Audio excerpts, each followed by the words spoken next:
in the 1970s, as the price of food started rising, all these insane cults were being promoted heavily by government agencies, telling people that no, no, no, no.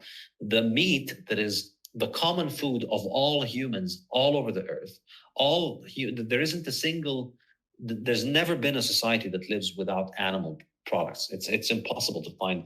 There's never been a third generation vegan. There's never been a society that's vegan. All societies, all nutrition everywhere in the world. And in the book, I get into nutrition in quite some depth, and I get into the work of Weston Price, who's like the Mises of nutrition. This is a guy who traveled around the world and went looking for the ideal Garden of Eden diet, thinking that meat was bad, he did this in the early 20th century.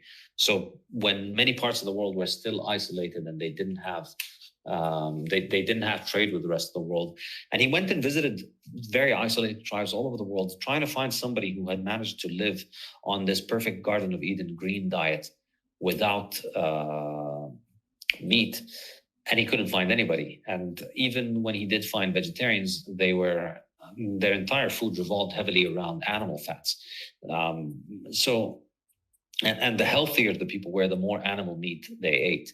So meat is the cornerstone of the diet of the human species at all times and all places.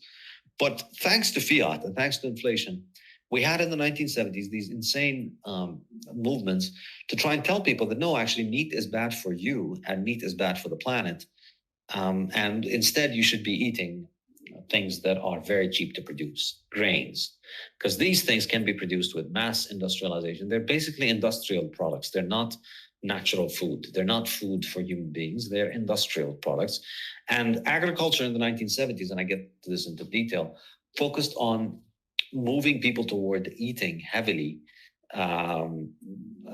all these industrial products like grains and industrial oils, which are not very price sensitive, because the main, the input into them is heavily industrialized. And so they're not as price sensitive as meat. And so this new massive industrial food push came about in the 1970s. You can't separate it from inflation. And I show a lot of evidence of how it was linked to inflation and how these crazy ideas were promoted because of the inflation.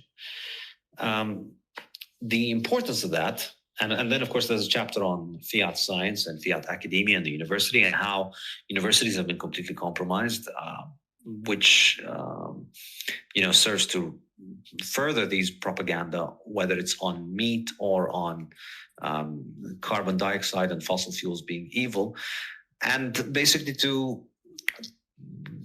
promote all of these insane ideas.